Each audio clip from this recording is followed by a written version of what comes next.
Daniel Padilla pinakilala na si Andrea Brillantes kay Carla Estrada. Viral ngayon sa social media ang naging bonding di umano nila Daniel Padilla at Andrea Brillantes kasama si Carla Estrada na ina ni Daniel Padilla.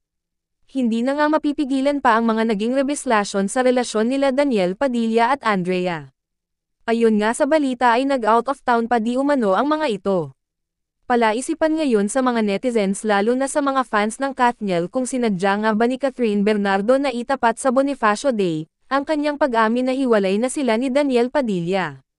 Matatanda ang nagulat ang buong bansa lalong-lalo na ang mga taong sumusuporta sa kanilang tambalan, matapos maglabas ng official statement ni Catherine na totoo ang mga kumakalat na chikang hiwalay na sila.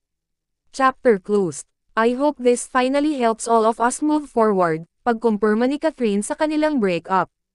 Aniya, nagsimula sa respeto ang kanilang relasyon at nagtapos ito ng may respeto. Nagpasalamat rin si Catherine sa mahigit 1 taon nilang pagsasama ni Daniel.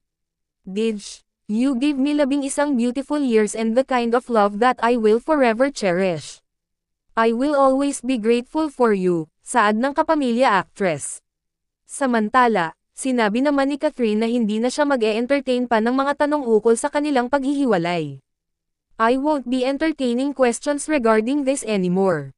Thank you for understanding, say ng kapamilya actress. Matapos ang kumpirmasyon ay iba't ibang teorya ang lumabas sa X, dating Twitter, ukol sa revelasyon ni Catherine.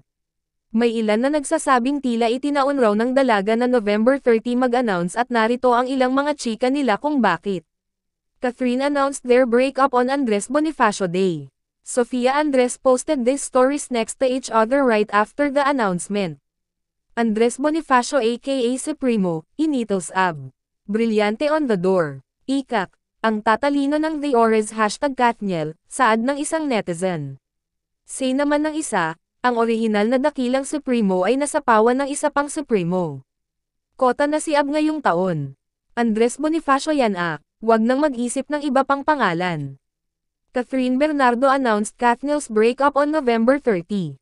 Ab. Andres Bonifacius by. Dij was part of Bonifacius movie, lahad naman ng isa. Parehong Ab ang Andres Bonifacio at Andrea Brillantes kaya baka nga sa petsa na ito talaga nakatadhana ang pagiging official ng hiwalayan ng Katniel. Chores. Pero aminin mo, apektado ka rin, sabi naman ng isa.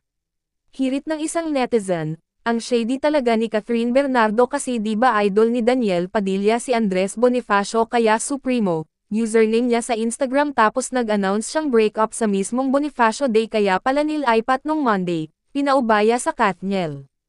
Patuloy pa rin ang paglabas ng sari-saring espekulasyon tungkol sa dahilan ng hiwalayang Catherine Bernardo at Daniel Padilla. Huwebes, November 30, 2023, nangyanihin ni Catherine at Daniel ang showbiz matapos nilang kumpirmahin na hiwalay na sila. Tumagal ng 11 years ang relasyon ni Catherine at Daniel. Kasabay ng anunsyo nito ang lungkot at galit sa marami nilang tagahanga, at ang haka-haka na merong third party di umano sa panig ni Daniel. Isa nga sa maugong na pangalan na itinuturo ng netizens ay ang aktres na si Andrea Brillantes bilang dahilan ng paghihiwalay ng long-time couple. Lumutang din ang pangalan ng isa pang kapamilya actress na si Jillian Vicencia, at pinagpiestahan ang screenshots ng conversation na nagdadawit sa batang aktres.